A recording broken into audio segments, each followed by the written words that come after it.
Imagine une salle de trône majestueuse, des gardes armés à chaque porte, un roi redouté de tous et une jeune femme qui s'apprête à accomplir l'impossible, exercer l'influence la plus puissante qui soit pour faire plier l'homme le plus puissant du monde sans prononcer un seul mot afin de sauver un peuple de la mort.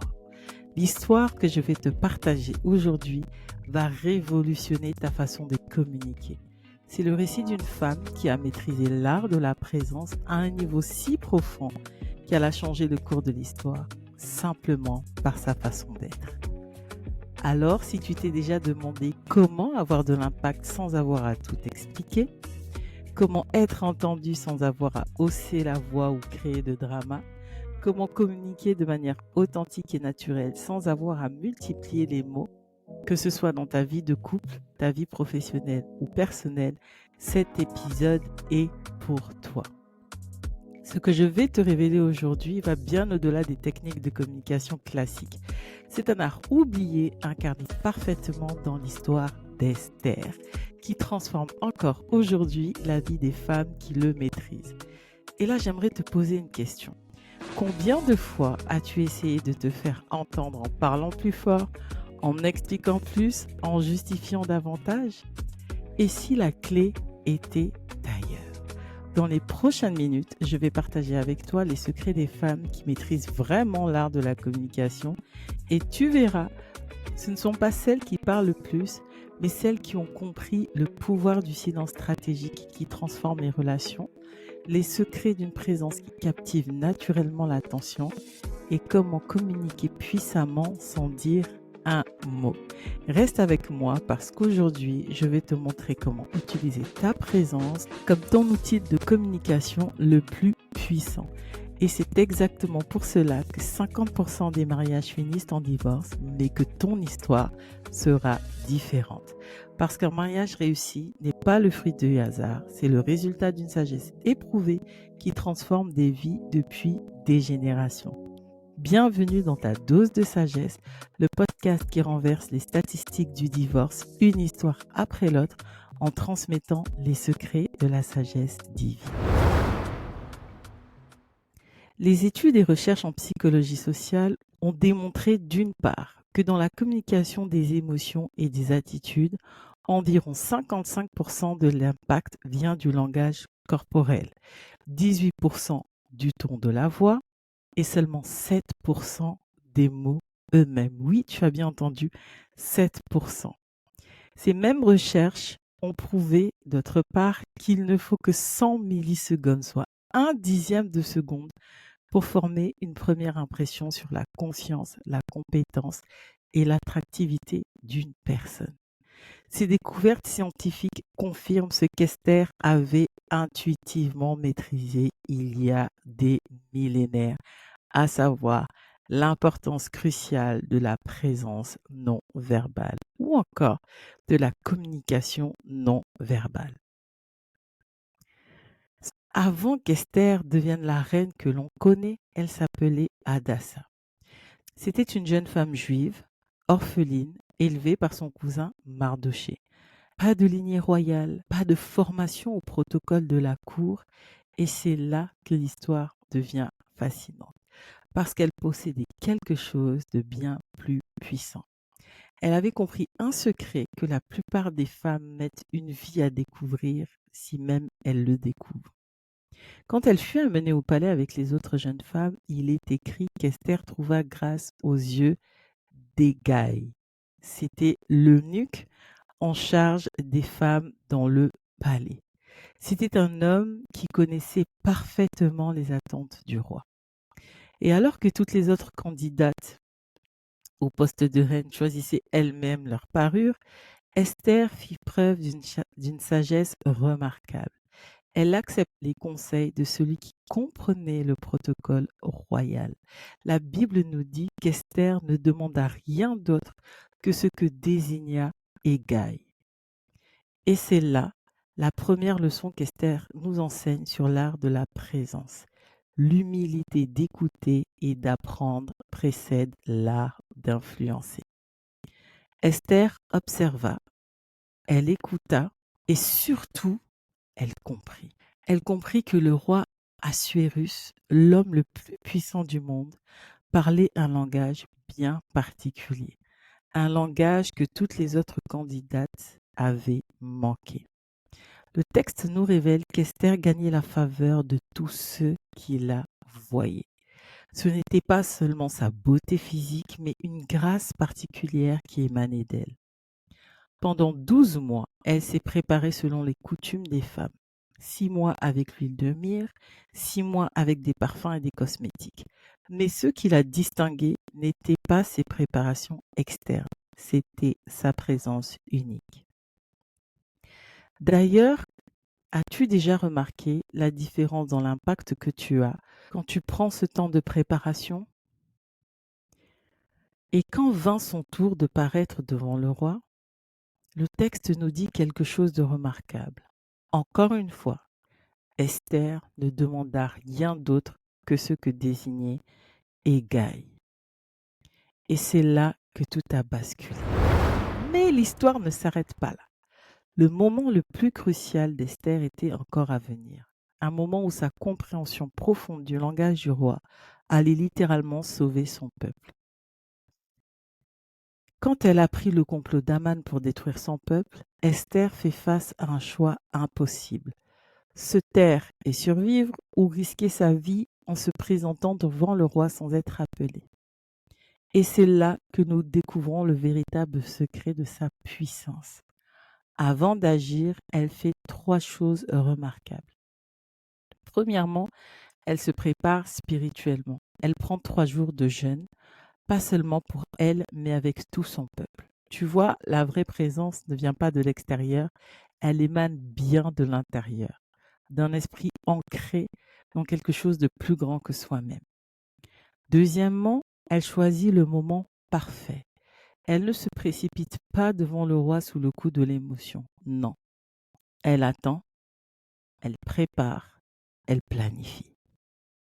Dans notre monde moderne où tout va vite, où nous sommes tentés de réagir immédiatement, cette sagesse est plus pertinente que jamais. Le timing, encore une fois, je te le répète, est aussi important que le message lui-même.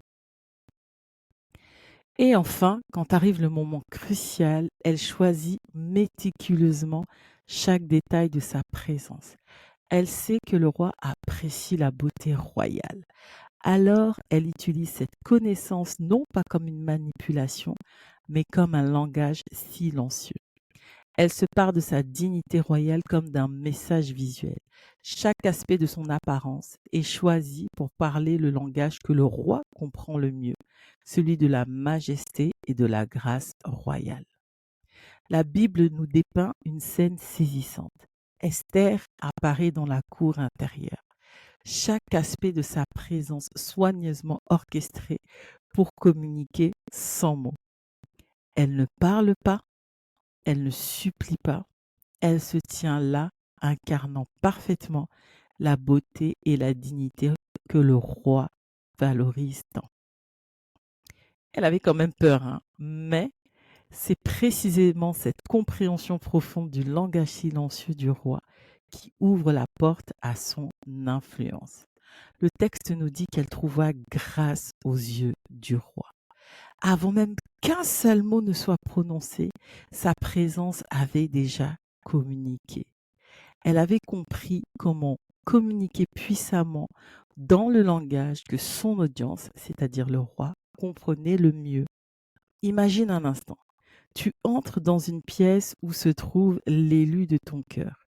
Et au lieu de chercher immédiatement à attirer son attention ou à engager la conversation, tu fais comme Esther. Tu habites pleinement l'espace, en silence et avec grâce. C'est ce que j'appelle le paradoxe de la présence.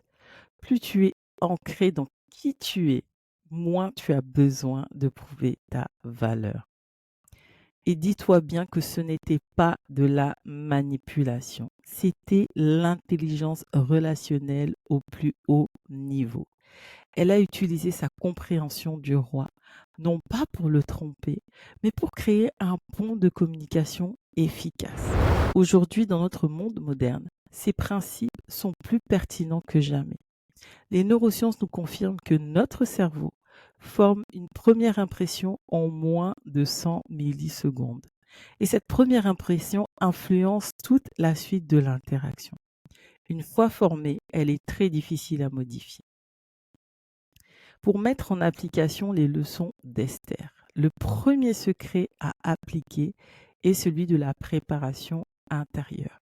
Avant chaque interaction importante, prends le temps de te centrer, de te recentrer, d'aligner ton intention et d'être véritablement ancré dans ta présence.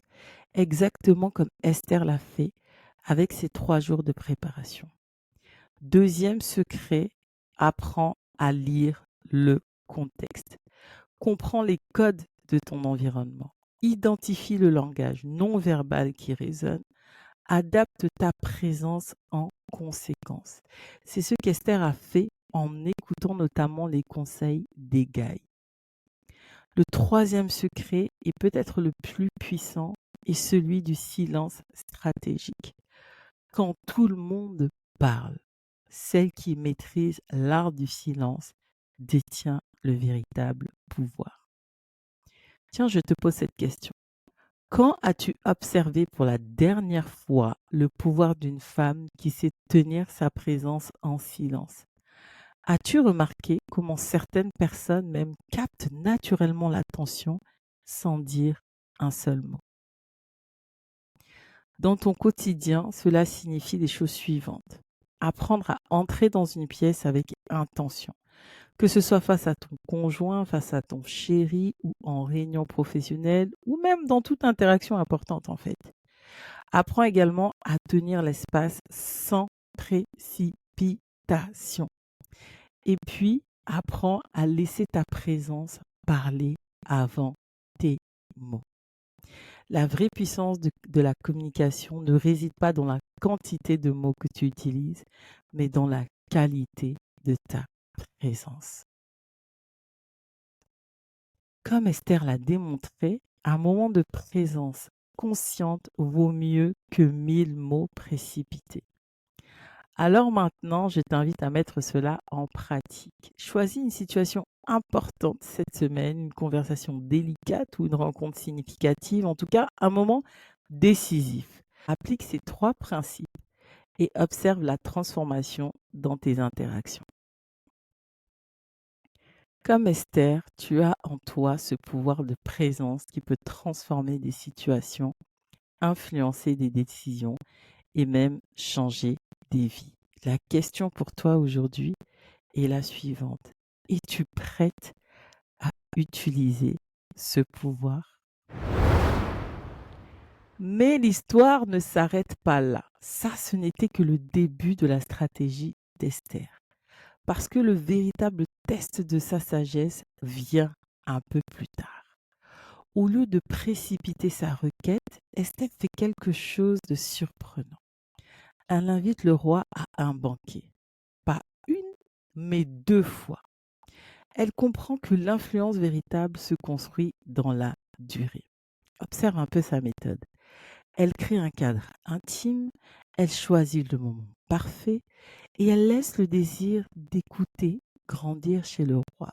Note qu'à plusieurs reprises, il lui dit: que désires-tu? Même si tu réclames la moitié du royaume, tu l'obtiendras. C'est une maîtrise absolue du timing dans les relations.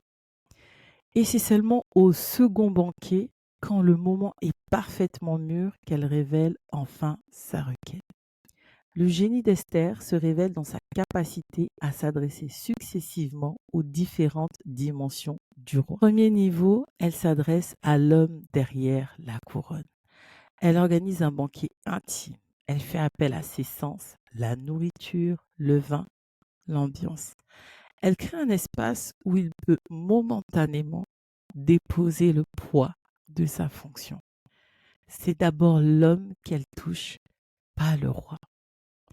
Qu'est-ce qui se passerait si, au lieu de chercher le moment parfait pour parler, tu commençais à créer d'abord le contexte parfait pour être entendu? Deuxième niveau, Esther s'adresse à l'époux protecteur. Quand elle révèle la menace qui pèse sur elle, elle éveille en lui son instinct protecteur, sa fierté masculine et son attachement personnel à sa reine. Elle dit ceci: Je suis vendue, moi et mon peuple. Et ces mots déclenchent la colère de l'époux avant même celle du roi. Troisième niveau, elle s'adresse maintenant au souverain politique. Ce n'est seulement qu'après avoir touché l'homme et l'époux qu'elle fait appel à son autorité royale, à sa responsabilité de gouvernant et à son pouvoir de changer les lois. Cette progression n'est pas accidentelle. Ce que fait Esther, c'est que premièrement, elle humanise d'abord la relation, ensuite elle éveille l'attachement personnel et enfin elle engage l'autorité politique. Cette compréhension des différentes dimensions de l'autorité révèle une sagesse profonde. L'homme a besoin d'être honoré, l'époux a besoin de protéger et le roi a besoin d'exercer sa justice. En s'adressant successivement à ces trois dimensions, non seulement elle sauve son peuple, mais elle inverse complètement la situation. Aman, qui était le persécuteur dans l'histoire, finit pendu. Son peuple reçoit la protection et sa position d'influence est définitivement établie. Dans notre monde contemporain, cette compréhension des différentes dimensions reste cruciale. Prenons l'exemple d'une femme face à son mari. Premièrement, parlons de la dimension humaine. Il faut apprendre à créer des moments d'intimité loin des responsabilités. Apprendre à reconnaître les besoins fondamentaux de l'homme qui est en face de toi et lui permettre de déposer son costume social. Comme Esther avec son banquet, elle a su créer l'espace où l'homme peut simplement être l'homme. S'agissant de la deuxième dimension, c'est celle de la dimension relationnelle ou de la dimension conjugale. Dans cette dimension-là, il faut apprendre à faire appel à sa capacité naturelle de protection, à valoriser son rôle d'époux ou de compagnon ou de partenaire et à partager les vulnérabilités avec sagesse. Il faut apprendre à lui dire, par exemple, j'ai besoin de ta force dans cette situation et non pas tu ne t'occupes jamais de moi. La troisième dimension, c'est celle de la dimension professionnelle ou décisionnelle, en tout cas celle de l'autorité. Et pour ce faire, il est important d'apprendre à respecter son autorité dans son domaine, faire appel aussi à sa sagesse de leader et reconnaître sa capacité à impacter positivement. Dans un contexte professionnel, cela peut signifier humaniser d'abord la relation, construire ensuite la confiance et enfin aborder les enjeux stratégiques. Si on prend le cas d'une demande importante, la première chose que tu dois faire, c'est commencer par poser un cadre favorable. Ensuite, créer une connexion personnelle pour ensuite présenter la situation sous l'angle dans sa sphère d'influence. Mais attention, encore une fois, ce n'est pas de la manipulation, mais c'est de la sagesse relationnelle. Tu pourras me dire, mais Patricia, quelle est réellement la différence entre les deux? Eh bien, c'est simple. La manipulation cherche à contrôler. La sagesse cherche à honorer chaque dimension de la personne. Et avant d'aller plus loin, je veux partager avec toi une histoire personnelle. Je me souviens d'un jour où j'ai complètement échoué dans ma tentative d'influence. Et je suis rentrée dans une réunion avec mon mari et j'avais préparé pas mal de choses pour le convaincre de prendre une décision dans un sens ou dans un autre. Parce qu'en fait, il avait pris une décision sans moi et j'étais pas très très contente. Et donc, j'étais prête à le convaincre. Mais la vérité, c'est que, ayant préparé mes arguments, plus je parlais, plus je le voyais se fermer. Et c'était un échec total. Et lorsque je suis partie dans la prière, j'ai commencé à prier le Père et à lui dire, mais voilà, bref, à me plaindre, vous connaissez un peu les femmes, ok? Une chose que le Seigneur m'a dit, c'est que lorsque j'ai abordé mon mari, je l'ai abordé comme mon mari. Et le Seigneur m'a dit, à cet instant, ce n'était plus ton mari, c'était mon serviteur. Et ce jour-là, j'ai compris ce qu'Esther savait déjà. La force des arguments ne remplace jamais la puissance de la présence, à savoir respecter la présence et ce que transporte la présence de ton interlocuteur et aussi toi-même être consciente de la présence qui t'accompagne. C'est là que j'ai commencé à étudier vraiment la sagesse d'Esther et je t'assure que tout a changé. D'ailleurs, cela me fait penser à l'histoire d'une de mes clientes que j'appellerai Sophia. Tu comprends que c'est un nom d'emprunt. C'est donc une cliente que j'ai accompagnée et quand elle arrivait dans le programme, elle était cette femme qui essayait tellement fort de tout contrôler. Chaque conversation avec son mari était un plan de bataille. Chaque désaccord, une opportunité de prouver qu'elle avait raison. Et elle m'a confié les 3 plus grands pièges qui l'empêchaient d'incarner sa vraie présence. La première, c'était la peur du silence. Elle m'a dit, Patricia, je ne supporte pas les blancs dans la conversation. Je parle, comme si je devais constamment prouver ma valeur. J'ai tellement peur que le silence signifie que je ne suis pas assez. Le deuxième piège, c'est le besoin de contrôle. Comme moi, comme j'ai pu le faire. Elle préparait tous ses arguments à l'avance, anticipait ses objections parce qu'elle voulait tellement maîtriser l'issue de chaque conversation qu'au final, chaque attitude transformait chacun de leurs échanges en débat. Et le troisième piège, c'est celui de l'impatience. Elle m'a dit, dès que j'ai quelque chose à dire, il faut que ça sorte. J'ai du mal à attendre le bon moment et à créer le contexte favorable. Et puis elle m'a raconté ce moment décisif. Et puis elle m'a raconté ce moment décisif qui l'a poussée à changer. Un soir, elle avait préparé un dîner spécial pour parler d'un sujet important avec son mari. À peine l'entrée servie, elle a commencé à déballer tout ce qu'elle avait sur le cœur. Son mari s'est levé de table. Il est allé regarder la télé. C'est là qu'elle a réalisé qu'elle devait changer d'approche.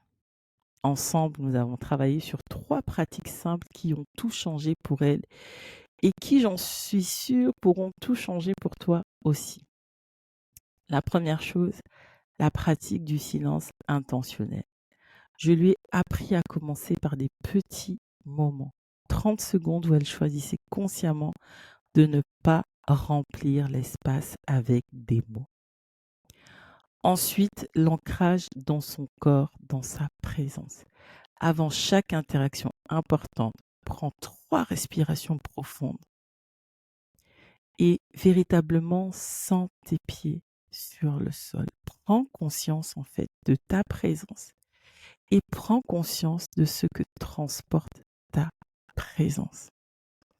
Troisième point, apprends à créer l'espace. Au lieu de précipiter tes demandes, crée d'abord un moment de connexion. Et quelques mois plus tard, Sophie m'a raconté ce moment magique où pour la première fois, elle devait avoir une conversation délicate avec son mari. Et au lieu de se lancer dans ses arguments, elle a d'abord créé un moment de connexion. Ils ont partagé un café sur la terrasse en silence et quand elle a finalement parlé, son mari l'a regardée différemment. Il lui a dit, tu sais, je crois que c'est la première fois depuis longtemps que j'ai l'impression qu'on discute vraiment. Et ce qui est beau dans cette histoire, c'est qu'elle montre qu'il n'y a pas besoin d'être parfaite. Chaque petit pas compte. Elle a commencé par ces 3 pratiques simples et petit à petit, sa présence s'est transformée. Et alors que nous arrivons à la fin de cet épisode, je veux que tu réalises que tu viens de découvrir les 3 piliers de l'influence véritable. Le premier pilier est celui d'une présence qui parle avant les mots. Ce n'est pas ce que tu fais, c'est qui tu es qui importe. Ce n'est pas ta performance, mais c'est ton essence qui est importante. Et ce n'est pas ton apparence, mais c'est ton rayonnement intérieur qui parle, même quand tu te tais. Comme Esther l'a démontré, une présence ancrée dans sa vérité est plus puissante que 1000 arguments. Le deuxième pilier, c'est celui du timing qui transforme tout. C'est savoir attendre le moment propice, créer le contexte favorable et laisser mûrir les situations. Et c'est ce qu'Esther a maîtrisé avec ses 2 banquets. Elle n'a pas juste choisi le bon moment, elle l'a créé. Et le troisième pilier qui est pour moi peut-être le plus puissant, c'est l'influence qui honore. Une influence qui élève l'autre, une communication qui crée des ponts et une présence qui inspire le meilleur. Ces 3 piliers ne sont pas des techniques à appliquer mécaniquement, mais ce sont des arts à cultiver et des sagesses à incarner. Car la vraie transformation arrive quand tu comprends que l'influence authentique n'est pas quelque chose que tu fais, mais quelque chose que tu deviens. Alors j'aimerais te poser cette dernière question. Es-tu prête à incarner cette présence qui change tout, à devenir cette femme dont la simple présence transforme les situations? Parce que comme Esther l'a prouvé, une seule femme qui maîtrise ces 3 piliers peut littéralement changer le cours de l'histoire. Et ton histoire ne fait que commencer. Aujourd'hui, tu as découvert à travers l'histoire d'Esther que la vraie influence ne vient pas de ce que tu dis, mais de qui tu es. Tu as appris qu'une présence authentique parle plus fort que 1000 mots. Et si cette sagesse millénaire résonne en toi, si tu sens qu'elle peut transformer ta vie comme elle a transformé la mienne, je t'invite à la partager avec une femme de ton entourage. Parce que parfois, une simple histoire peut déclencher une transformation profonde. Et si tu veux approfondir cette sagesse au quotidien, rejoins-nous dans le Club des Merveilleuses, ma plateforme sur School, où des dizaines de femmes comme toi cultivent déjà cet art de la présence qui change tout. Et pour aller encore plus loin et découvrir comment appliquer concrètement cette sagesse dans ton mariage, rendez-vous sur www.monmariagemoneden.fr. Je suis Patricia et tu viens de recevoir ta dose de sagesse. Je te retrouve la semaine prochaine pour une nouvelle dose de sagesse qui transforme tes relations, une histoire à la fois.